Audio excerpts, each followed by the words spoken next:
자, 오늘 정상적인 그리스도인의 생활, 오늘은 제 14장 두 번째 시간인데 이제 마지막입니다. 오늘로 이 책을 끝마치겠습니다. 그래서 오늘 제 14장 복음의 목적이라고 하는 제목 14장인데 거기서 이제 두 번째 시간으로 합니다. 자, 소제목 봅니다. 주님께 미리 향유를 부음, 이렇게 되어 있습니다. 향유를 부은 것을 저는 이 책을 보면서 왜 워츠만리는 이 마리아가 주님께 향유를 부은 것을 이 책의 결론의 자리에다가 해놓았을까, 이게 우리가 좀 생각해 보는 겁니다. 다른 것은 앞에서 다 설명하고 마리아가 향유 부은 그 내용을 마지막 장에다가 그걸 말하면서 마치 결론이 이렇다라고 말하는 것 같은 그런 느낌을 우리에게 주는 그런 부분입니다. 자, 한번 본문 그대로 들어가 봅니다. 가만두어라. 너희가 어찌하여 저를 괴롭게 하느냐. 저가 내게 좋은 일을 하였느니라. 가난한 자들은 항상 너희와 함께 있으니 아무 때라도 원하는 대로 도울 수 있거니와 나는 너희와 항상 함께 있지 아니하리라. 저가 힘을 다하여 내 몸에 향유를 부어 내 장사를 미리 준비하였느니라. 마가복음 14장 6절에서 8절. 자, 이 본문을 지난번에도 우리가 나눴고 오늘 또 이 본문으로 이제 나누는 겁니다. 주님께 미리 향유를 부음해서 마리아가 그렇게 향유를 부은 것을 계속 지금 주님은 마지막에 그것이 복음이 증거되는 곳마다 이 마리아의 한 행위도 같이 증거되어야 된다라고 하면서 그 중요성을 말씀했습니다.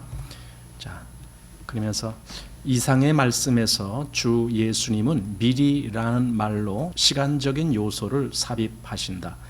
이것은 우리가 오늘날 새롭게 적용할 수 있는 사실이다. 왜냐하면 그 말씀은 당시에 그 여자에게 중요했던 것처럼 현재의 우리에게도 중요한 말씀이기 때문이다.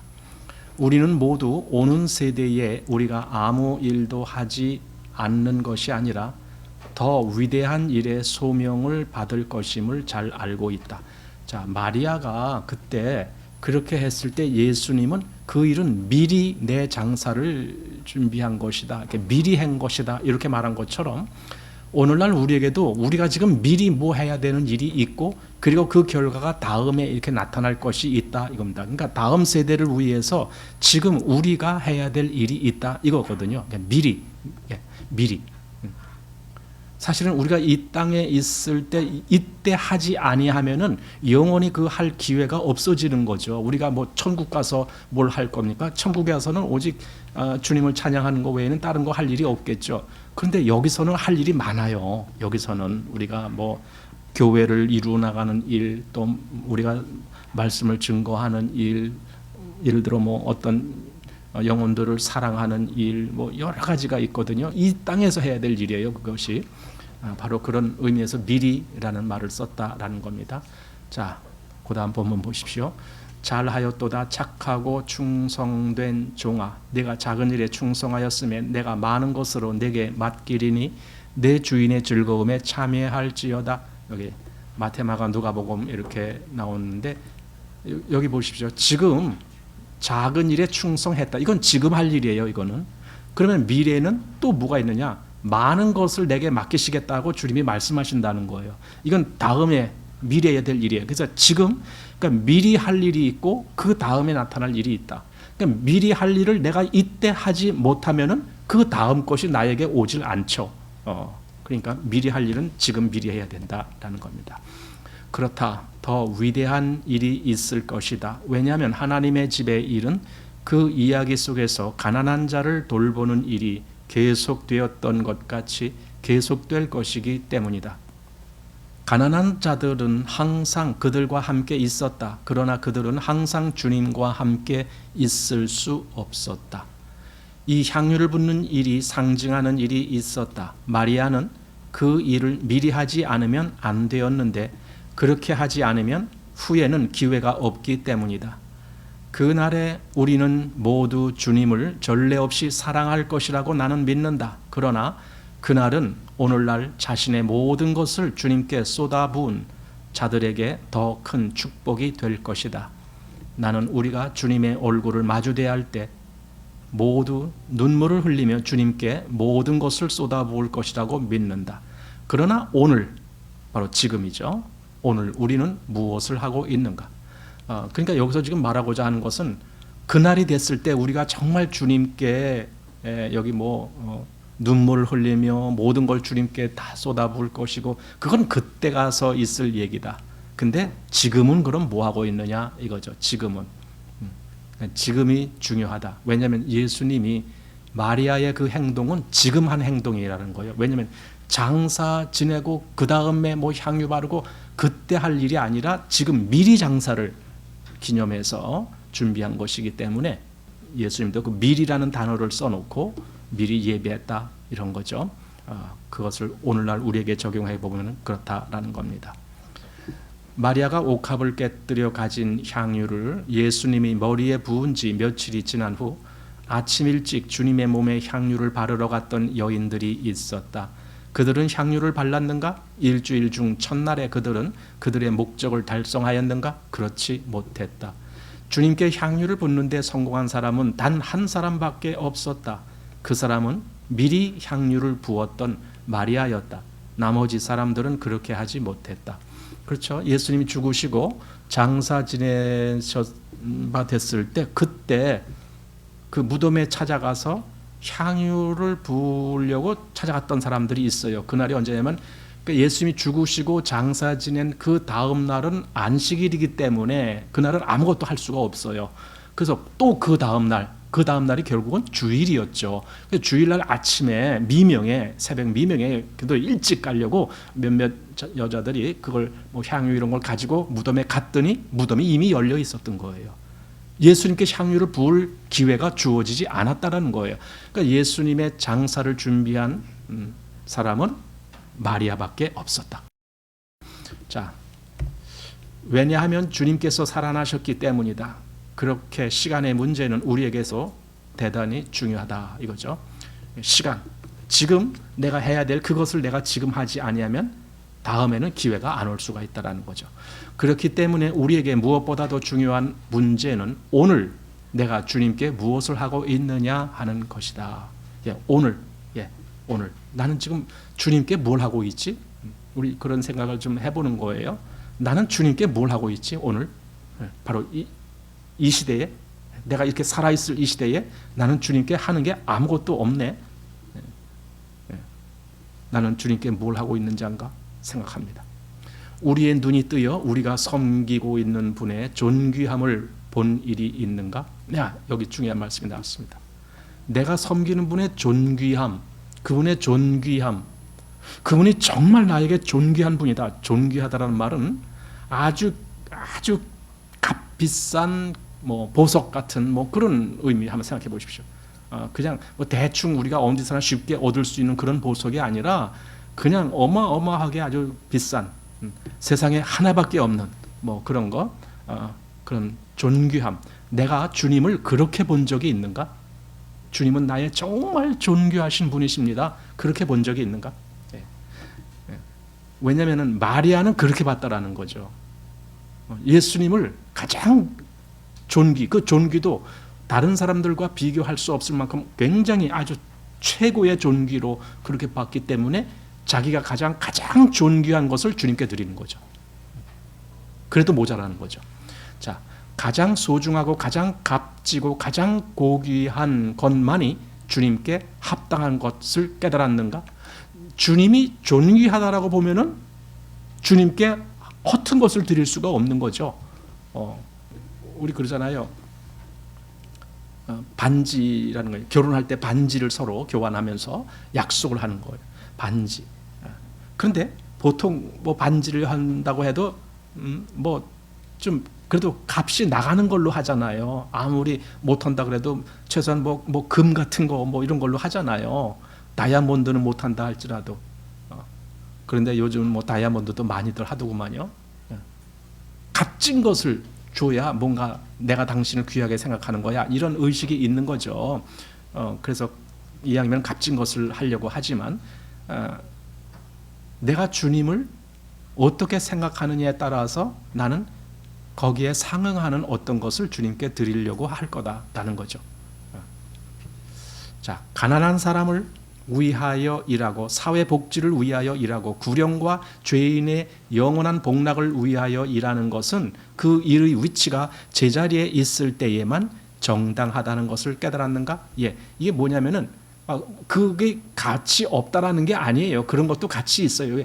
세상에서 뭐 남들 도움 주고 구제하고 이런 거 다 가치 있는 일이에요. 그러나 그것은 그 위치에서 가치 있는 거라는 거예요. 그 적절한 위치에서. 다시 말해서 주님과 비교할 수는 없는 거죠. 주님과 이 세상 구제하는 일 어떤 것이 더 중요하냐? 이렇게 비교하면 안 된다는 거죠. 왜냐하면 주님은 그 어떤 것과도 비교되면 안 되는 죠. 가장 존귀하신 분이니까. 그래서 여기 그런 걸 깨달았는가 했고, 또 그다음에 이 모든 일들은 정말 필요하고 가치 있는 일들이다. 예. 그러나 그것이 제 위치에 있을 때만 그렇다는 거죠. 그 일들 자체로만 보면 주님께 행해지는 일과 비교도 안 되는 것이다. 예. 그 일들 자체는 가치가 있지만 그건 주님하고는 비교도 안 되는 것이다. 왜? 주님께 감히 비교할 수 없는, 주님은 그들과 비교도 안 되게 훨씬 더 존귀한 분이다. 자, 주님은 우리가 주님의 존귀함을 깨달을 수 있도록 우리의 눈을 열어 주셔야만 한다. 이것이 가장 핵심적인 문제 아닐까요? 우리 이제 믿음의 얘기를 많이 합니다. 그러나 사실은요, 여기서는 믿음의 차원은 이미 넘어선 거예요. 왜냐하면 이미 그리스도인이 된 상태에서 정상적인 그리스도인의 생활을 한다는 것이 뭐냐, 지금 그 얘기를 하는 게 이 책이잖아요. 그러니까 여기서는 이것이 옳은 믿음이냐 그런 믿음이냐라는 그 믿음의 차원은 넘어섰습니다. 그걸 넘어서서 그럼 주님께 가장 중요한 것이 뭘까? 그 얘기죠. 그러니까 주님을 나는 어떻게 보느냐, 내가 얼마나 주님을 더 소중하게 보느냐, 그 차원은 사람마다 다르는 거예요. 내가 주님을 얼마나 소중하게 보느냐. 그래서 여기 이런 말이 나옵니다. 만일 이 세상 어떤 귀중한 예술품이 있어 내가 그것을 고가를 주고 산다면 혹 그 값이 100만 원, 1000만 원, 심지어 1억 원을 주고 산다고 할지라도 누가 감히 그것을 허비라고 말하겠는가? 예, 저도 그 미술품에 대해서는 저는 뭐 잘 아는 게 없지만 그런 걸 요즘 많이 봤어요. 뭐냐면은요, 그 김창렬이라는 화가가 있어요. 그분이 그린 그림은 물방울이에요. 혹시 여러분 보신 적 있을지 몰라요. 이만한 판에다 물방울만 여러 개 이렇게 그려요. 물방울만 그려. 그분 전공이 물방울이에요. 물방울만 그리는데 비싼 건 1억 원이 넘어가요. 뭐 저번에도 낙찰됐는데 뭐 10억 원까지 부른 것도 있다 그래요. 근데 그거 아주 특별한 경우고 보통 뭐 몇 8천만 원, 6천만 원 막 이렇게 뭐 기껏해야 한 뭐 1.2m 정도 되는 뭐 그런 판.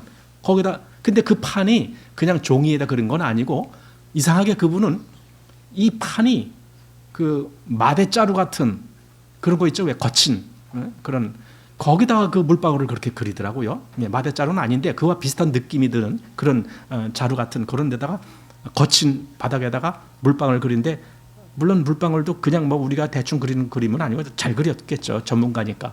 근데 어쨌든 그 물방울 몇 개 그리는데 그게 예를 들어 8천만 원이다. 거기 물방울이 보통 몇 개 들어가느냐. 어떤 건 많은 것도 있고 적은 것도 있는데 많은 거는 물방울이 내 생각에는 한 200, 300 뭐 그 정도. 물방울 이렇게 뭐 손가락으로 뚝 찍은 것 같은 물방울입니다. 그게 300개라고 칩시다. 그게 300개인데 그 가격이 예를 들어 6천만 원이다. 그럼 물방울 한 방울이 얼마예요? 물 한 방울이 얼마예요? 그 가치.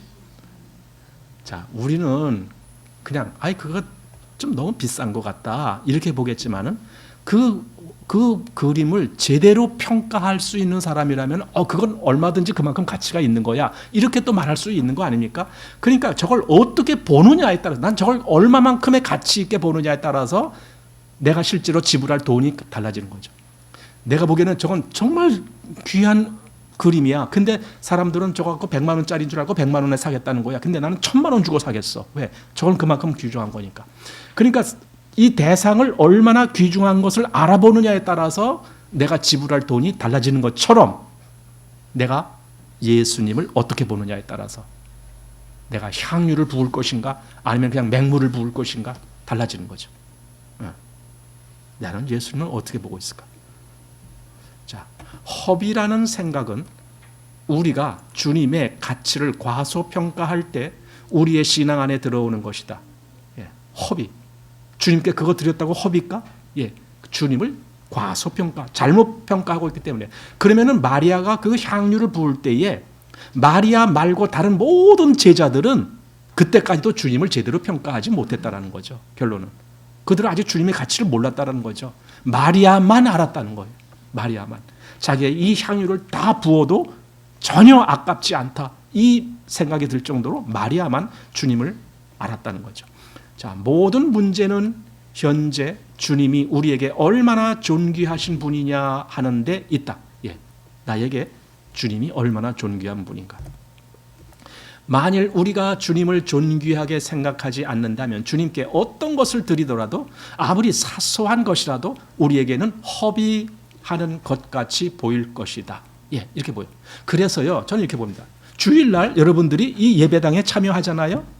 여러분들은 사실은 여러분 개인적으로 본다면 그 시간에 다른 일을 할 수도 있고 어디 즐거운데 뭐 시간 보낼 수도 있고 또는 중요한 사람 만날 수도 있고 다 그런 일이 있어요. 그럼에도 불구하고 예배당에 나오는 것은 여러분이 그런 다른 일보다 또 그런 다른 사람들보다 주님을 더 귀하게 보기 때문에 나오는 거 아닙니까? 그렇죠? 주님이 난 더 중요해. 더 귀해. 다른 일보다 난 차라리 주님의 일을 해야 돼. 이렇게. 그런 어떤 중요성의 문제가 거기 게재되어 있는 거예요. 근데 그렇지 못한 사람들은 그거 뭐 매주 갈 필요 뭐 있냐? 가끔씩 놀러도 가고 그러면서 가면 되지? 또 이렇게도 생각하는 거야. 그럼 그렇게 말하는 사람은 주님을 그 정도로 생각하는 거예요. 대충 만나도 되는 사람, 뭐 이 정도로. 그러나 그렇지 아니한 사람은 나는 주님 없이는 안 돼. 이제 이렇게 되는 거죠. 자, 그러나 주님이 정말로 우리에게 존귀하신 분이라면 주님께 드리기에 너무 아깝다거나 너무 값진 것은 하나도 없을 것이다. 자, 우리에게 있는 모든 것, 우리에게 가장 고귀하고 가장 값진 보화를 주님께 드리자. 그리고 그렇게 한 것을 수치로 생각하지 말자. 다른 사람들이 뭐 손가락질을 한다, 뭐 한다, 그런 것 수치 생각하지 마십시오. 마리아에 대해서 주님은 저가 힘을 다하여 이렇게 하였느니라고 말씀하셨다. 그 말씀은 무엇을 의미하는가? 마리아가 자기의 전부를 바쳤다는 뜻이다. 이거예요. 여기 힘을 다하여라는 말은 전부 그 뜻이에요. 이게 마리아는 자기의 전부를 주님께 드렸다. 겁니다. 자, 그 여자는 앞날을 위해서 아무것도 남겨놓지 않았다. 그러니까 자기를 위해서는 아무것도 남겨놓지 않았어요. 오직 주님께만 모든 것을 다 드렸다. 그 뜻입니다. 그 여자는 자기가 가진 모든 소유를 아끼지 아니하고 드렸다. 부활의 아침에 그 여자는 자기의 허비를 애석하게 여길 아무런 이유가 없었다. 주님께서는 우리가 힘을 다하여 하는 일이 아니면 우리들로부터 오는 그 어느 것도 만족하지 않으실 것이다. 여기 우리가 주님께 하려면 우리는 힘을 다하여 해야 된다. 이거 여러분, 힘을 다하여 한단 말을 내가 좀 힘을 낸다 그 말이 아닙니다. 힘을 다하여란 말은 나의 전부를 의미하는 단어예요. 이게 여기서는 그렇게 내가 주님께 뭔가를 한다라는 말입니다. 자, 여기서 내가 말하는 것이 우리가 주님을 위하여 어떠한 일을 하는데 드리는 노력과 정력의 소모량을 의미하고 있는 것이 아님을 기억하기 바란다. 그렇죠? 제가 방금 전에 말씀드린 것처럼 우리가 나 주님께 이만큼 했어 이런 그게 아니라 전부 했느냐 이거 전부. 나의 모든 것에 대한 전부로 주님께 했느냐 그거죠.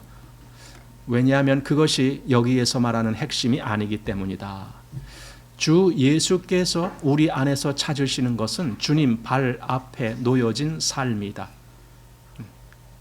사실 주님 발 앞에 놓여진 삶이다 했는데 마리아는 주님 발 앞에 뭘 놓았느냐? 향유를 놓은 거죠. 그때 쏟아부은 거죠. 그럼 나는 뭘 주님 발 앞에 놓을 거냐? 이거죠. 나는. 물론 내가 향유를 부을 건 아니에요. 왜냐면 내가 장례를 다시 예수님 다시 죽으실 것도 아닌데 또 장례 치러요? 나는 향유 부을 거 아니야. 그럼 향유만큼의 값진 다른 어떤 것을 내가 주님 발 앞에 놓느냐? 사도행전에 보면은 예수님 승천하신 이후에 오순절 이후에 그때 사도들이 있고 할 때에 여러 사람들이 그 사도들의 발 앞에 자기 뭐 밭 있는 거 뭐 있는 거 이걸 팔아갖고 갖다 놨다 그 얘기가 나와요. 갖다 놓는 거예요. 왜? 그걸로 주님 일하게 하려고 그렇게 한 거죠. 자, 주 예수께서 우리 안에서 찾으시는 것은 주님 발 앞에 놓여진 삶이다. 그걸 찾으신다는 거예요. 찾으신다 주님. 그리고 그것은 주님의 죽음과 장사와 미래의 나를 바라보는 것이다. 주님의 장사는 그날 베다니의 집에서 이미 보여졌다. 그렇죠. 향유 부은 것은 이미 그때 한 거예요. 현재 시야에 보이는 것은 그리스도께서 면류관을 쓰시는 것이다. 여러분, 장사 지내는 것은 이미 그때 끝난 거예요.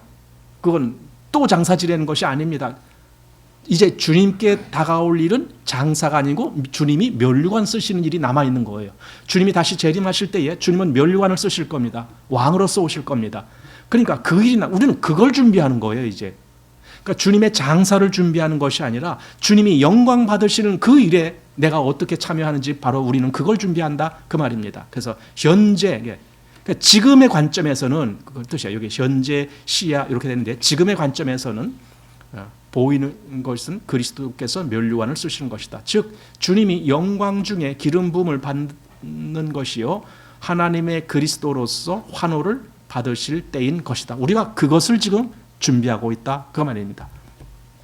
그렇다. 그때에 우리는 우리의 모든 것을 주님께 쏟아부을 것이다. 그러나 지금은 우리가 주님께 값비싼 물질적인 향유가 아니라 우리의 마음으로부터 어떤 값진 것을 쏟아붓는 일이 진실로 하나님께 훨씬 더 고귀한 일이다. 그러니까 우리는 마리아처럼 그 향유를 부는 건 아닙니다. 그런데 여기 우리의 마음으로부터 어떤 값진 것을 쏟아붓는 바로 그것이 지금 우리에게 절실히 요구된다 그 말입니다. 단순히 외면적이고 피상적인 것은 여기에 아무런 관련이 없다. 그것은 이미 그리스도의 십자가로 처리되었고 우리는 그것에 대한 하나님의 심판에 동의하였다. 또한 그것이 제거되는 것을 체험으로 배워 알게 되었다. 하나님께서 우리에게 요구하시는 것은 그 옥합이 상징하는 것이다. 옥합이 깨졌잖아요. 그럼 우리도 옥합을 깨뜨리는 건 아니잖아요. 우리 옥합 자체도 없어요. 우리는. 그러나 그 옥합이 의미하는 어떤 대상이 있단 말이에요. 우리에게. 그걸 나는 깨뜨리는가. 즉 그것은 깊숙한 데서 캐내어 가공하여 만든 것이다. 깊숙한 것은 내 마음에서부터 캐내는 거겠죠. 그것이 참으로 주님으로부터 온 것이기 때문에 우리는 마리아가 그 옥합을 소중히 여기는 것처럼 그것을 소중히 여기기 때문에 우리는 그것을 감히 깨뜨리지 않으려 한다. 제가 이걸 약간 수정했습니다. 여러분 책은 좀 다를 겁니다. 그러니까 우리는 그 옥합처럼 이 소중한 이것을 깨뜨리지 않으려고 우리는 애써. 이거 안 깨뜨리려고. 왜냐하면 이건 내한테 너무 소중한 거니까. 그럼 마리아는 뭐예요? 그 옥합이 마리아에게 소중하지 않았었나요? 소중했죠. 그럼에도 마리아는 그걸 깨뜨린 거예요. 그럼 나에게도 이 상징적인 옥합이라는 그것이 있단 말이에요. 나에게 소중한 것. 우리는 그걸 안 깨뜨리려고 하지만 그걸 깨뜨리지 아니하고는 그 속에 있는 향유를 주님께 드릴 수가 없는 거예요. 그래서 깨뜨려야 되는 거죠. 자, 우리는 그것을 가지고 주님께 나와 그것을 깨뜨려 주님께 부으며 이렇게 말한다. 주님, 여기 있나이다. 이것은 모두 주님의 것이니다. 자, 이것을 안다라면 내게 있는 그 모든 것이 다 주님 것이라는 것을 내가 알 수 있다라면, 내가 그렇게 믿고 있다라면, 내가 주님께 무엇을 드린들? 주님 건데 뭐. 주님 건데 나한테 주어진 모든 것이 주님 거다라고만 생각합니까? 나 자신은 주님 거 아닙니까? 주님이 값으로 사셨다라고 말씀하셨는데 그럼 나도 주님 건데 내가 주님께 다 드려진들 잘못된 게 하나도 없잖아요. 왜? 주님 것이니까 원래부터. 왜냐하면 주님은 이 모든 것을 받으시기에 합당하신 분이기 때문이다. 예, 합당하다. 너가 그걸 받기에 합당해. 그러면 너가 마음대로 가져도 된다는 뜻이죠. 주님이 이 모든 것을 받기에 합당하신 분이다. 그럼 이 모든 것을 다 가지셔도 되는 거죠. 그렇죠. 합당하다는 말이 그 말입니다. 즉 자격이 있다.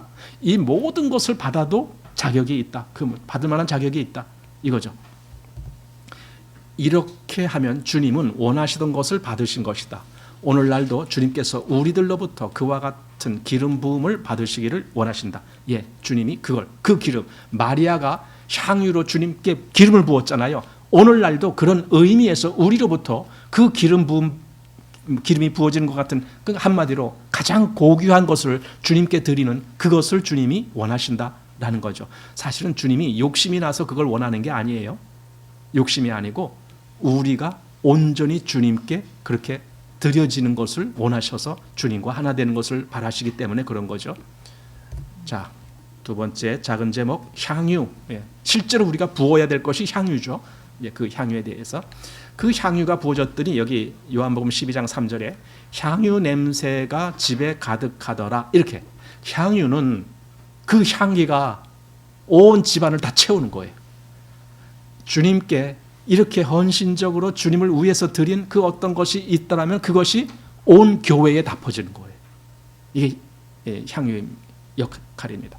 자, 옥합을 깨뜨려 주 예수님께 부음으로 온 집에 향유 냄새가 가득하게 되었다. 누구나 그 냄새를 맡을 수 있었다. 또 그것을 모르는 사람은 한 사람도 없었다.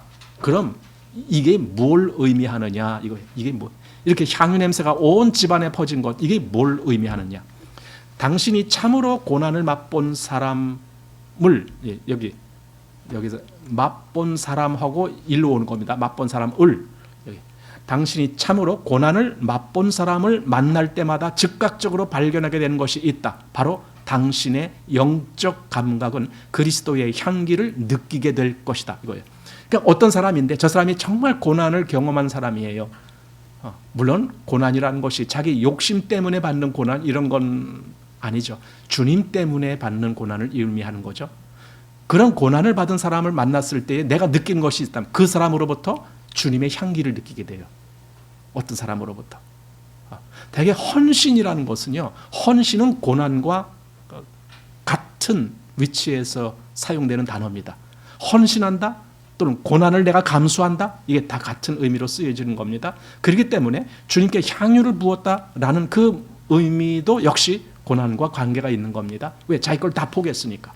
그게 고난이죠. 그럼 그렇게 한 사람을 만났을 때 우리는 즉각적으로 뭔가를 발견해요. 바로 우리의 영적 감각이 그를 통해서 그리스도의 향기를 느끼게 된다. 이겁니다. 자, 그런데 여기 고난을 맛본 사람은 그럼 어떤 사람이냐? 요 위로 다시 올라갑니다. 주님과 함께 극한에 이르는 경험을 하여 주님께 사용되기 위해 자유로워지려는 노력을 포기하고 그러니까 자기 스스로 독립적으로 나 하고 싶은 거 다 할래. 이게 자유로워지려고 하는 거거든요. 그걸 포기하고 대신에 오히려 기꺼이 주님의 포로가 되기를 원하고 주님 안에서만 만족을 구하는 사람, 요 사람을 요 위에서 고난을 맛본 사람 이렇게 표현했던 겁니다. 그러니까 이런 사람을 만났을 때 우리는 그 사람을 통해서 뭔가 그리스도의 향기가 느껴지는 것 같은 그런 어떤 것을 경험하게 된다. 물론 그것도 아무나 그렇게 되지 않겠죠.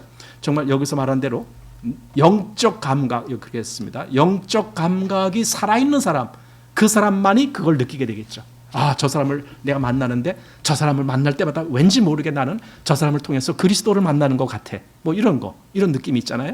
그런 거. 자, 그 사람의 생애에 그 무엇인가가 부서지고 깨뜨려져서 당신은 그 냄새를 맡게 되는 것이다. 예, 그렇죠. 그러니까 그 옥합이 깨져야만이 그 속에 향유의 향기가 나오는 거예요. 저희 집에 냉장고에 뭐가 있느냐면은 참기름병이 있습니다. 들기름인가요? 뭐 들기름병인가요? 하여튼 뭐 있습니다. 그게 뚜껑에 딱 닫혀 있을 때는 별로 뭔지 잘 몰라요. 그럼 어느 날 딱 이게 뭘까? 저희 집사님 이게 뭐지? 모르면은요 간단해요. 뚜껑 탁 열고 하고 향기 맡아보면 돼요. 그럼 이거 들기름이구나. 이거 참기름이구나. 금방 알잖아요. 예, 뚜껑이 열려야 돼요. 근데 옥합은요 뚜껑을 열었다 닫았다 하는 게 아니에요. 옥합은 그 속에 있는 걸 꺼내려면 옥합을 깨뜨려야 돼요. 그래야 속에 있는 걸 나오게 할 수 있어요. 자, 그날 베다니 집에 가득했던 그 향기는 오늘날도 여전히 교회를 가득 채우고 있다. 예, 교회에 이런 향기가 많아야 좋겠죠. 마리아의 향기는 결코 없어지지 않는다. 그렇죠. 없어지지 않죠. 왜 그러냐면은 주님이 복음이 전파되는 곳마다 이 여인의 한 일을 같이 전하라고 했으니까 없어지지 않는 거죠. 주님을 위해 그 옥합은 단 한 번 깨어졌을 뿐이지만 그 깨어짐과 향기는 계속 남아있는 것이다. 여기도 제가 이 문자를 조금 바꿨습니다. 여러분 책에 조금 다를 거예요. 제가 바꾼 이유는 읽어봐도 이게 무슨 뜻인지 잘 뜻이 전달이 안 되는 것이 있어서 제가 일부러 바꾼 거예요. 그리고 바꾼 것은 제 임의대로 바꾼 것이 아니라 영문 버전을 비교해서 이렇게 하는 것이 더 좋겠다. 그래서 제가 이렇게 바꾼 겁니다. 그래서 주님을 위해 그 옥합은 단 한 번 깨어졌을 뿐이지만 그 깨어짐과 그 향기는 계속 남아있는 것이다. 깨어지는 건 한 번이었는데 향기는 계속 바란다 이거죠. 여기서 말하는 것은 우리 자체에 대한 것이지 우리의 행함이나 설교에 대한 것이 아니다.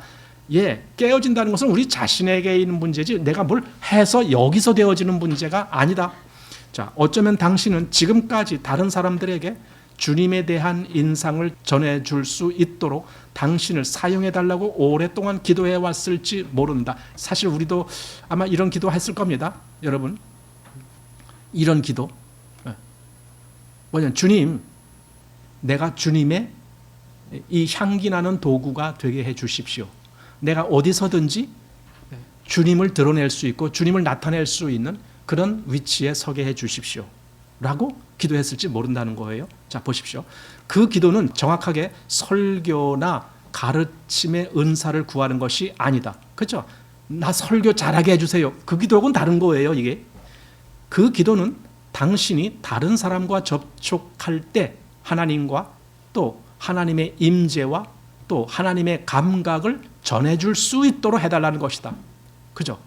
그러니까 설교를 하고서 다른 사람에게 뭘 말씀을 전한다든가 또 뭐 은사를 해서 다른 사람들을 어떻게 한다든가 그런 차원이 아니고 내가 오직 하나님을 나타내고 내가 오직 하나님을 저 사람에게 전해줄 수 있는 거라면 그거예요. 그걸 위해서 기도했다라는 거예요. 하나님 또 하나님의 임재 또 하나님의 감각 그걸 전해줄 수 있도록. 자, 그런데 보십시오. 친애하는 친구요. 당신이 당신의 모든 것 당신의 가장 귀한 것을 깨뜨려 주님의 발에 붙지 않고서는 하나님에 대한 그러한 인상을 다른 사람에게 전해줄 수 없다. 즉 내가 다른 사람에게 하나님을 뭔가 좀 저 사람도 하나님이 좀 전해지 나를 통해서 저 사람에게 하나님이 좀 나타나지고 하나님이 좀 전달되었으면 그럴 기도를 한다라면은 내가 더 먼저 알아야 될 것인데 나를 깨뜨릴 수 있어야 된다는 거예요. 이 옥합이 깨진 것처럼. 그렇게 되지 아니하면은 내가 하나님을 전하는 자가 될 수가 없다. 왜냐하면 향기가 안 나오니까.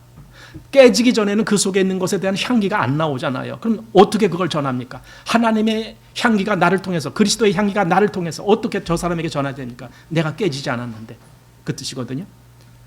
자, 그러나 일단 당신이 그 지점에 도달하면 외적으로 볼 때 당신이 크게 사용되는 것 같이 볼 수도 있고 그렇지 않을 수도 있다. 외적은 상관없어요.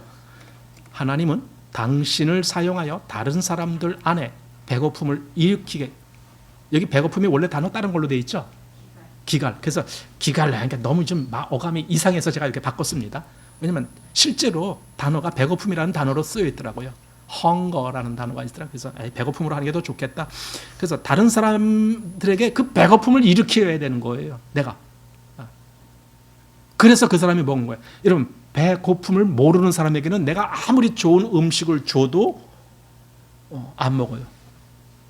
배고픔을 모르는 사람에게는 나 배고프지 않아. 그럼 뭐?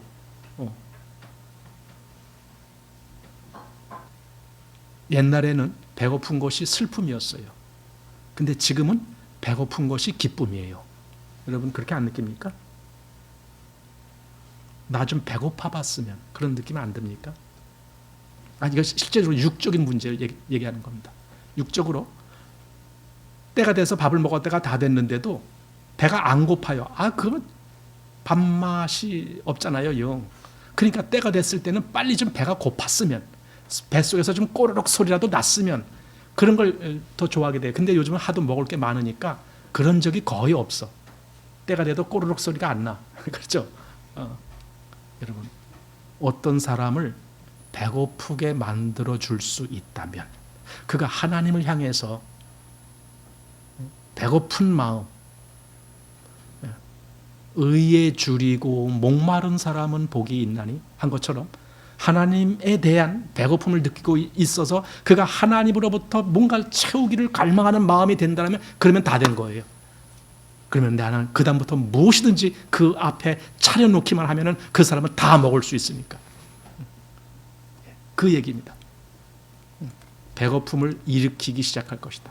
사람들은 당신 안에 계신 그리스도를 감지할 것이다. 그렇죠. 배고프게 된 사람은 그걸 보게 되는 거예요. 가장 가망이 없어 보이는 사람들도 그것을 감지할 것이다.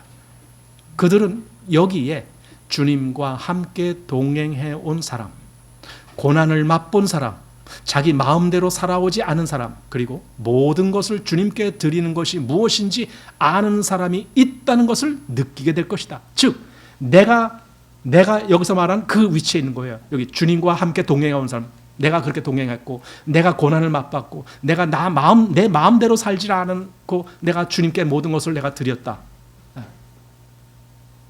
그런 나가 있다라면 다른 사람이 나를 그렇게 알아본다는 거예요. 근데 다른 사람이 나를 그렇게 알아보지 못하는 이유는 내가 그런 사람이 아니기 때문이죠. 내가 언제 주님과 동행했는가? 내가 언제 고난을 맛봤는가? 내가 언제 내 마음대로 살지 않고 주님 뜻대로만 살았는가? 내가 언제 나의 모든 것을 주님께 드려봤는가? 그런 일을 아무것도 나와 상관이 없으니까 다른 사람이 나를 통해서는 절대로 하나님을 알 수가 없는 거죠. 이게 진짜 우리가 다른 사람에게 하나님을 전해줄 수 있는 위치에 있는 사람과 그렇지 못한 사람의 차이입니다. 내가 주님을 위해서, 내가 주님 때문에, 내가 주님의 모든 그 역사에 참여하기 위해서 나 자신을 허비했는가? 그러면 여기에 해당되는 거겠죠. 자, 그와 같은 생애는 가마를 주며 그 가마는 배고픔을 일으키고 그 배고픔은 사람들을 격동시켜 하나님의 계시로 말미암아 그리스도 안에 있는 삶의 충만함에 이를 때까지 계속 갈구하게 만든다. 계속 찾게 만든다. 바로 이거죠. 그리스도인들끼리의 교제가 바로 여기서 나오는 거죠. 내가 다른 성도들에게 나의 어떠함을 통해서 저들도 하나님을 그렇게 찾게 만들어주는 것. 이게 참 귀한 교제죠. 하나님께서 우리들을 이 세상에 두신 첫 번째 목적은 설교를 하거나 주님을 위해서 일을 하려는 것이 아니라 다른 사람들 안에 주님에 대한 갈망을 일으키게 하려는 것이다. 이걸 할 수 있다면 주님이 우리를 세상에 남겨두신 가장 중요한 목적이 이거라고 하는데, 즉 다른 사람에게, 그러면 설교라는 것은요 일종의 잔치상이라고 한번 생각해 봅시다. 잔치상을 아무리 차려도요 배고픈 사람 아닌 이상 아무 소용이 없어요. 그러면은 배고픈 사람은 그럼 어떻게 만드냐? 아까 이렇게 하나님을 만난 사람, 이렇게 하나님 때문에 모든 것을 포기해 본 사람, 이렇게 고난을 겪은 사람, 그들을 볼 때에 저 사람이 배고파지는 거예요. 그랬을 때에 그 사람은 잔치상 아니라 그 뭡니까? 옛날에 어떤 사람이 그 문학책에서 그런 거예요. 아내를 위해서 남편이 밥을 지어줘요. 왜냐하면 남편은 실업자고 아내가 일을 하고 돌아왔는데 차려줄 것이 밥이 마땅치 않은 거예요. 밥은 어떻게 해서든지 뭐 쌀만 있으면 밥은 되니까 하는데 반찬할 게 없는 거예요. 그래서 밥 한 그릇에 저 반찬으로 간장 종지 하나 딱 이렇게, 그걸 보고 뭐라고 불렀는데, 뭐 그런 거 있었죠. 어느 책에 있어요. 그래도 그게 꿀맛이었을 거예요. 그래도 배고플 때는 그런 거잖아요. 하나님을 향해서 이런 배고픔을 느끼게 할 수 있는 그 역할을 누가 할 수 있느냐? 자기가 깨진 사람만이 그렇게 해요. 설교는요 아무나 다 할 수 있어요. 어떤 면에서는 그런 걸 비교한다면 설교는 왜? 설교는 그냥 차려놓으면 되는 거니까. 저 사람이 배고픈지 안 배고픈지 몰라. 그냥 차려만 놓으면 되는 거니까. 그러나 저 사람을 배고프게 하는 것은 자기가 깨진 사람만 그렇게 해야죠. 그러니 뭐가 더 귀하겠어요. 자, 그것은 결국 복음의 씨를 뿌리기 위해 땅을 준비하는 것이다. 예. 만약에 당신이 이제 방금 식사를 마친 두 사람 앞에 맛있는 과자를 내놓는다면 그들의 반응은 어떠할 것인가? 그 사람들은 그 과자에 대해 이야기하고 과자의 모양을 칭찬하며 과자를 만드는 방법에 대해 토론하며 과자의 가격에 대해 말하는 등 이런저런 거 다 할 수 있어요. 근데 한 가지 안 하는 거 있어요. 뭐예요? 먹는 것은 안 하는 거예요. 왜? 배불르니까. 과자에 대해서 많은 지식을 가지고 이야기할 수도 있거든요. 이 과자는 말이야 여기에 밀가루 몇 퍼센트에 쌀이 몇 퍼센트 포함되어 있고 그렇지 온유야. 지난번에 건빵 먹었잖아. 그거 보리 건빵이거든. 거기에 보리가 몇 퍼센트 포함됐는지 알아? 못 봤지. 거기 봉투에 써 있어. 보리가 몇 퍼센트 포함되어 있다 이거 써 있어. 이런 걸 말할 수 있어요. 그러나 뭐예요? 말하는 게 중요합니까? 먹는 게 중요합니까? 먹는 거 중요한 거예요. 사람들로 하여금 하나님을 먹게 만들어줘야 돼. 우리는 그걸 해줘야 돼요. 그럼 참 기독교라는 것에 대해서 보통 사람들 만나면 그런 거 많이 해요. 교회에 대해서, 기독교에 대해서, 또 기독교 교회에서 하는 어떤 일에 대해서, 또 뭐 여러 가지 대해서 뭐 얘기 많이 해요. 여러분 그러나 그것은 아무것도 아니에요. 아무것도 아니에요. 그러나 정말 하나님에 대해서 주님께 대해서 배고픈 사람은 그런 얘기를 한 거 귀에 하나도 안 들을 거예요. 나 주님 더 알고 싶어요. 내게 좀 주님 얘기 좀 해주세요. 여기 성경에 이런 말씀이 있는데 이것에 대해서 내게 좀 해석 좀 해주세요. 자꾸만 주님을 직접적으로 더 알기를 구할 거예요. 이게 진짜죠. 그냥 뭐 이런저런 뭐 사실 처음부터 그런 얘기는 할 수 없잖아요. 그러니까 처음 만났을 때는 뭐 이런저런 얘기도 할 수 있어요. 그러나 몇 마디 얘기하다 보면 저 사람의 그 영의 상태가 다 보이잖아요. 저 사람은 지금 영이 어떤 상태에 있다 보이잖아요. 그러면 그 사람한테 지금 뭐가 필요한지가 보이잖아요. 그럼 그 이후에도 계속 뭐 교회 뭐 어느 교회는 저렇고 뭐 이런 그런 얘기 할 겁니까? 아니잖아요. 저 사람에게 꼭 필요한 양식이 채워지도록 해줘야 되잖아요. 중요한 것은 먹는 것입니다. 자, 그러나 만일 그들이 정말 배고픈 사람들이라면 그 과자는 얼마 가지 않아서 다 없어질 것이다. 그게 맞는 거죠. 그래야 되는 거죠. 그냥 과자를 찾아냈더니 야 과자 참 보기 좋게 구워졌네 뭐 어쩌네 그런 말 필요가 없잖아요. 빨리 먹자. 빨리 먹자. 성령님의 일도 마찬가지다. 무엇보다도 자기 자신의 부족함을 느끼지 못하는 사람의 생애에는 진실한 성령님의 역사가 일어나지 않을 것이다. 이겁니다. 성령님이 필요하지 않잖아요. 왜? 자기 부족함이 없는데. 정말 주님 앞에 주님 나 정말 주님이 필요해요. 주님이 필요해요. 왜? 나는 지금 뭔가가 부족하니까. 그런 사람에게 주님이 그래? 너가 정말 나를 그렇게 원하느냐? 그래. 내가 너에게 가겠다. 아마 이렇게 하실 거예요. 그러나 어떻게 자신의 부족함을 느낄 수 있는가? 우리는 강제로 다른 사람의 영적 욕구를 주입시킬 수 없다. 그렇죠. 이거 우리가 할 수가 없어요. 어떤 사람이 정말 영적인 그 배고픔을 느끼게 하려고 내가 뭘 어떻게 할 거예요? 아무개야 너 지금부터 영적 배고픔을 느껴야 된다. 아무리 얘기해봐야 그 사람이 느껴지는 거예요. 그것도 그렇게 안 돼요. 아까 어떤 사람이 그걸 느끼게 해주느냐 했을 때 자기가 깨진 사람이라고 그랬어요. 그럼 깨진 사람이라면요 그 사람을 통해서 뭐가 일어난다는 거예요? 주님의 역사가 일어난다는 거예요. 성령님의 역사가 일어난다는 거예요. 그랬을 때에 그 다른 사람에게 배고픔을 느끼게 해줘서 그 사람도 갈망하게 만든다. 그 뜻이거든요. 자, 우리는 사람들에게 배고픔을 강요할 수가 없다. 배고픔은 일으켜줘야 하는 것이다. 그 속에서 그렇게 돼야 되는 것이지 내가 외부에서 이렇게 줘서 만드는 그런 것이 아니다. 이겁니다. 그리고 그것은 하나님의 흔적을 흔적 제가 이렇게 말했어요. 인상이라고 되어 있죠 원래 단어가. 하나님의 인상을 물론 인상이란 말이 나쁜 말은 아닌데 그것보다는 여기 흔적이 더 여기선 필요할 것 같은데 흔적을 한번 해요. 하나님의 흔적을 지니고 있는 사람들을 통해서만 다른 사람들 안에 일으켜질 수 있다. 그러니까 자기가 깨져서 그래서 자기 안에 하나님의 흔적이 들어와 있는 사람, 그 사람이라야만이 다른 사람에게도 그러한 뭔가를 일으키게 할 수가 있다. 그래서 여기 수넴 여인을 예를 들었습니다. 엘리사 때의 수넴 여인 얘기입니다. 여기 수넴의 귀한 여인에 대한 말씀을 생각해 보기 좋아한다. 그 여인은 자기가 목격은 하였지만 잘 알지는 못했던 선지자에 대해서 이렇게 말했다. 그러니까 그 자기 남편에게 이제 말한 거죠. 이게 항상 우리에게 지나는 이 사람은 하나님의 거룩한 사람인 줄을 내가 아노니, 이렇게 말했어요. 그럼 그가 어떻게 말했어요? 그가 뭐 조사했을까요? 뭐 신문을 보고 알았을까요? 뭐 아니면 엘리사가 과거에 뭘 했는지 다 추적해서 알았을까요? 그런 게 아니라 그냥 그 엘리사로부터 풍겨 나오는 것이 그렇게 보이는 거예요. 아, 저 사람은 하나님의 사람이야.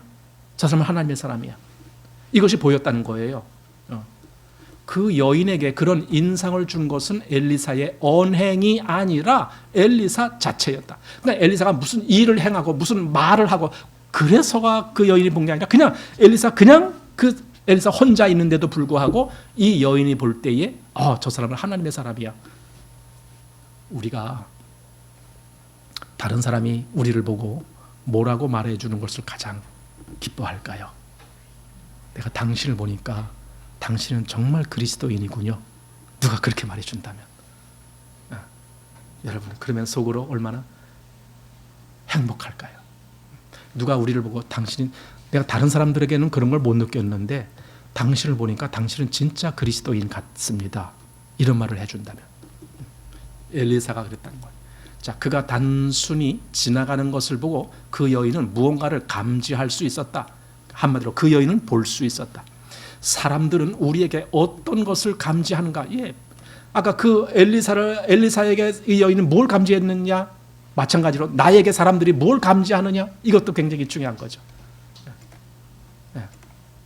옛날에 제가 직장 다닐 때, 직장 일을 할 때, 그때 제 별명이 뭐라고요?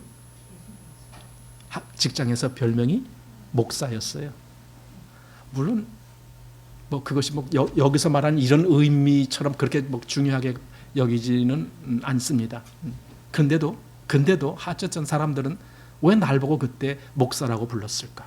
뭔가 나를 통해서 풍기는 무엇이 있었겠지. 내가 그 사람들한테 야, 앞으로 나를 목사라 불러? 그런 적이 없거든요. 근데도 그렇게 했단 말이에요. 뭔가 보이는 것이 있었겠죠.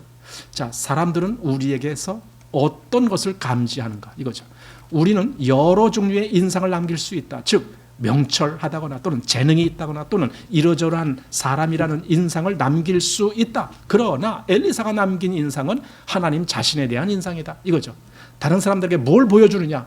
나의 어떤 지식, 나의 똑똑함, 내가 근사한 것, 여성 같으면은 아주 그 얼굴 미모, 아름다움, 이런 거 다 남들에게 보여줄 수 있지만, 그러나 우리 그리스도인은 뭘 보여줘야 되느냐 하는 거예요. 우리가 다른 사람에게 가마를 끼치는 문제는 하나의 사실에 의해 결정되는데 그것은 하나님의 마음의 기쁨과 관련된 우리 안에서의 십자가의 역사이다. 그것은 내가 주님의 기쁨을 구하고 주님만을 만족시켜 드리고자 하며 또한 그렇게 하기 위해 나에게 어떠한 희생이 따르든지 간에 개의치 않을 것을 요구한다. 주님께 내가 뭘 드린다라면요, 희생이죠. 나한테는 객관적으로 따져서 희생이죠. 희생이 있어야 드려지는 거죠. 즉 내가 폭이 되어져야 주님께 드려지는 거죠. 그러니까 어떤 면에서는 희생이, 그런데 그걸 희생으로 보질 않죠. 기쁨으로 여기죠. 오히려 내가 존경하는 분이라고 말한 바 있는 그 자매, 또 이제 말한 거예요. 지난번에 말한 그 자매님은 한때는 대단히 어려운 상황에 이른 적이 있었다. 그것은 그녀의 모든 희생을 의미하는 것이었다. 그게 뭔지 구체적으로 말을 한 것은 아니지만은 어쨌든 자기의 모든 것을 다 희생하는 그런 어떤 상황을 접했다 이겁니다. 나는 그때 그 자매님과 함께 있었다. 그리고 우리는 같이 무릎을 꿇고 눈물을 흘리며 기도했다. 그 자매님은 위를 바라보며 이렇게 기도하였다. 주님의 마음을 만족스럽게 해드리기 위해 저는 제 마음이 부서지기를 원하나이다. 이 기도를 했다라는 겁니다. 그 가장 어려운 그때 이 여인이 그렇게 기도했다. 자, 이와 같이 마음의 부서짐을 말하는 것은 많은 사람들에게 단순히 로맨틱한 감정에 불과할지 모르지만 그 자매님이 처해 있던 특별한 상황에서 그 고백은 진심이었다. 그리스도의 향기를 나타내는 다른 사람들의 생애 가운데 배고픈 마음을 일으켜서 그들로 하여금 주님을 알게 하기 위해서는 먼저 기꺼이 주님께 모든 것을 맡기고 모든 것을 깨뜨려 주님께 쏟아부어야 한다. 자, 이렇게 말하면 괜히 미리 겁먹는 사람들이 있어요. 이게 뭐냐? 모든 것을 주님께 맡긴다. 아, 그럼 나 거지가 된단 말인가? 이렇게 생각하면 안 돼요. 이게 그 말이 아닙니다. 내 마음에서 모든 걸 주님께, 모든 걸 기꺼이 주님께 맡기면은요, 주님이 또 나를 또 그렇게 이끌어 가셔요. 적절하게. 내가 모든 것을 주님께 드렸다. 그럼 주님이 또 나의 필요한 모든 것을 또 공급해 주시죠. 그러니까 그런 것에 대해서 그걸 아까워서 못한다라면 이 일은 일어나지 않죠. 자, 이것은 내가 생각하기에는 가장 중요한 것이다. 복음의 목적 가운데 하나는 하나님의 마음을 만족스럽게 할 만한 상태를 우리 죄인들 안에 만드는 것이다. 하나님께서 만족하시도록 하기 위해서 우리는 우리의 소유 전체, 우리의 존재 전체를 주님께 가지고 와서 주님께 아뢰자. 여기 우리의 영적 체험에 있어서 가장 소중히 여기는 일까지도, 이런 모든 것까지도 다 그걸 주님께 맡겨. 가끔 우리는 예를 들어 나에게 특별히 주님이 나에게 주신 어떤 것이 있다라고 합시다. 그걸 보고 다게 이제 우리 은사라고 말하잖아요. 그러면 은사라는 것은요, 어떤 그 기적 같은 이런 것만이 은사가 아니에요. 나에게 주님이 허락하신 모든 것이 다 은사예요. 그럼 그런 것을 가지고 이건 나에게 주님이 은사를 주신 거니까 이건 내 거야, 이렇게 하지 말라라는 거예요. 그 은사까지도 얼마든지 나는 다 주님께 드릴 수 있어야 된다, 그 말입니다. 주님, 저는 주님을 위하여 또 주님의 사업이나 주님의 자녀들 혹은 그 외에 다른 무엇을 위해서가 아니라 오로지 주님 자신을 위하여 이 모든 것을 기꺼이 내놓겠습니다. 이렇게 돼야 된다는 거죠. 주님을 위해 허비된다는 것은 참으로 복된 일이다. 기독교계의 많은 저명 인사들도 이 사실에 대해 전혀 모르고 있었다. 뭘 모른다고요? 주님을 위해 허비된다는 것이 복되다는 사실. 그걸 모르고 있다. 자, 우리들 중에 많은 사람들이 주님께 크게 사용되었다. 과도하게 사용되었다고 나는 말하고 싶다. 그러나 우리는 하나님께 허비된다.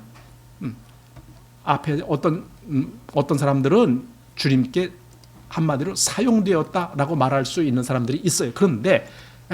그런데 우리는 허비된다라는 말을 쓰겠다는 거예요. 이건 정말 자기를 다 내드리는 거기 때문에. 여기 사용된다는 것은 자기를 다 내놓을 필요가 없어요. 자기 걸 유지하면서도 얼마든지 할 수 있어요. 그러나 허비라는 것은 나 자신을 내놓는 거기 때문에. 자, 하나님께 허비한다는 것이 무엇을 의미하는지를 모르고 있다. 우리는 항상 쉴 새 없이 활동하기를 좋아한다. 주님은 때때로 우리를 감옥에 가두기를 원하신다. 사도들의 전도 여행에 관하여 생각해 보자. 하나님은 과감하게 그의 가장 훌륭한 사도들을 감옥에 가두는 일을 하셨다. 바울과 실라가 빌립보 감옥에 갇혔을 때 거기서 하나님은 그런 방법으로 역사하셨을 때 바울이나 실라는 뭐예요? 하나님 왜 이렇게 하십니까? 왜 저렇게 하십니까? 라고 따지지 않았어요. 왜? 그런 거 생각할 필요도 없어요. 하나님이 나를 어떻게 사용하시든 상관없어요. 다만 나는 그냥 나를 하나님께 드린 것이니 하나님 마음대로 사용하십시오. 항상 우리를 그리스도 안에서 이기게 하시고 우리로 말미암아 각처에서 그리스도를 아는 냄새를 나타내시는 하나님께 감사하노라. 그리스도를 아는 냄새, 이거죠. 그러면은 말하자면 향유가 나에게서 그 향유가 난다면 내가 있는 곳이 어디든 간에, 내가 교회에 있으면 교회 어디든 간에, 내가 어떤 사람을 만나면 그 만남의 장소 어디든 간에 거기서 그리스도가 향기로 나타나겠죠. 이 향유 냄새가 그 집에 가득하더라라는 말, 이걸 다시 처음 시작할 때 이 말 있었죠. 향유 냄새가 집에 가득하더라는 말 생각하는 겁니다. 주님께서 우리에게 은혜를 주셔서 주님을 기쁘시게 하는 방법을 배우게 하시기를 기도한다. 바울과 같이 우리가 이것을 최고의 목표로 삼을 때, 뭐가 최고의 목표라고요? 주님이 기뻐하시는 그 어떤 것, 그것을 내가 할 수 있다면, 자, 바울과 같이 우리가 이것을 최고의 목표로 삼을 때 복음은 그 목적을 달성한 것이다. 나에게 그것이 실제적으로 결실이 된다, 그 말입니다. 그럼 사도 바울이 여기서 뭘 했느냐? 고린도후서 5장 9절 제가 밑에 써놨습니다. 그런즉 우리는 거하든지 떠나든지 주를 기쁘시게 하는 자 되기를 원하노라. 요거죠. 요 핵심. 내가 뭘 하느냐 그건 중요하지 않아요. 이걸 하든 저거 하든 상관없어요. 근데 주님이 기뻐하시는 것이 과연 이걸까? 이거죠. 주님이 기뻐하시는 일, 나는 그걸 하기를 원한다. 사도 바울이 그 마음을. 이것이 바로 여기 복음의 그 목적이 달성되는 것이다. 그것이 실현되는 것이다. 복음의 목적, 나에게 복음이 왔는데 왜 왔느냐 했을 때 나를 주님이 기뻐하시는 그 삶을 살게 하시려고 복음이 내게 온 거다, 이 말입니다.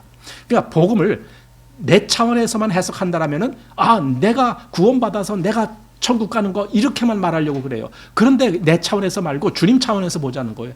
왜 주님이 내게 복음이 이르게 하셨는가? 나를 주님이 기뻐하는 삶을 살게 하시려고.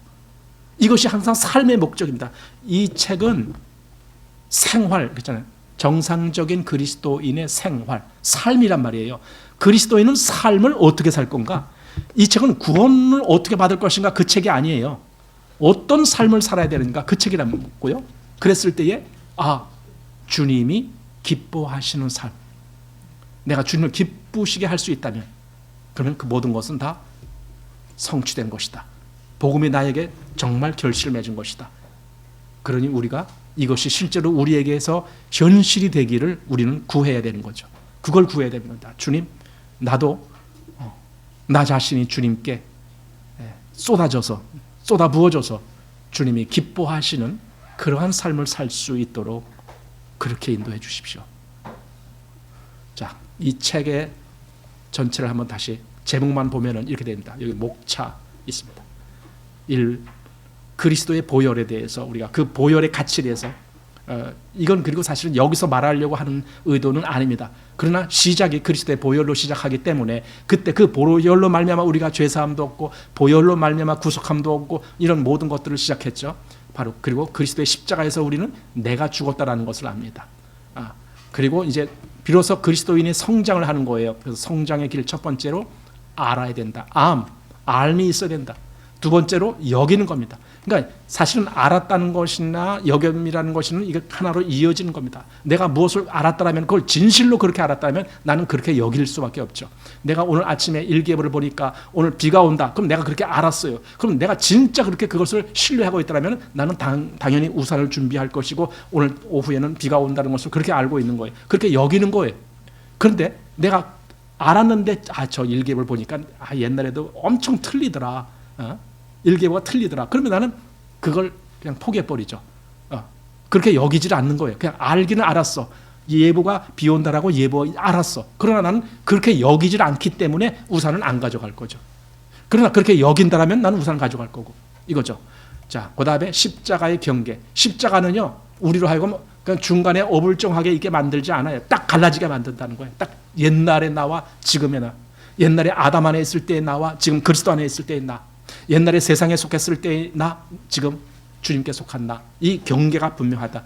자, 그 다음에 또 세 번째 성장의 길. 하나님께 드림. 나를 하나님께 드리는 것. 드린다는 것이 사실은 오늘 마지막 장에 나오는 그 향유를 부어드리는 것과 똑같은 거예요. 이때는 하나님께 드림이라는 그 전체적인 원리를 말했던 것이고 지금 14장에 가서는 그 향유를 부어드리는 것은 이건 실제적으로 더 구체적으로 그것을 말했던 겁니다. 자, 그 다음에 7장 영원한 목적. 이게 하나님의 영원한 목적이 뭘까? 내 목적이 아니고 하나님의 영원한 목적. 신앙인은 항상 하나님의 목적을 생각해야 됩니다. 내 목적은 아닙니다. 내가 난 이렇게 되기로 하나님. 그래서 그 사람의 기도를 보면은요, 저 사람이 자기 목적을 위해서 기도하는 것인지 하나님의 목적을 위해서 기도하는 것인지가 다 보이잖아요. 바로 이것이 우리로 하여금 구별되게 하는 겁니다. 그 다음에 성령. 실제로 우리 안에서 역사해야 될 분이 성령님이시죠. 이것이 없으면 우리가 아무것도 할 수가 없죠. 자, 그 다음에 로마서 7장의 의미와 같이 로마서 7장에는 뭐가 있어요? 자기가 육신으로 뭔가를 하려고 할 때 그것을 오히려 자기를 죽은 자로 만드는 거예요. 그건 오직 그리스도가 내 안에 사셔야만이 그래야만이 내가 비로소 살 수 있는 길이 열리는 거죠. 그 다음에 성장의 길 성령으로 행한다라는 거예요. 성령으로 행한다. 내가 육으로 행하는 것이 아니고 성령으로 행한다. 참 이게 어려운 말입니다. 어려운 말이에요. 성령으로 행한다는 말은. 그렇지만은 이것이 그리스도인에게는 반드시 있어야 될 부분입니다. 사실은 성령으로 행한다는 것이 있기 위해서는요, 내가 그렇게 깨져야 돼요. 사실 그거예요. 그래서 이제 다음에 할 책이 파쇄라는 말, 자아의 파쇄, 그 책이 나오는데 이제 그렇게 돼야 되는 거죠. 그 다음에 11장 그리스도 안에 한 몸, 그리스도와 나와는 하나가 됐다. 주와 합하는 자는 한 영이라. 이것이 또 우리에게 의미를 주는 것이고, 그 다음에 12장 십자가와 혼적 생명. 혼적 생명은 십자가에서 거기서 죽어야 돼요.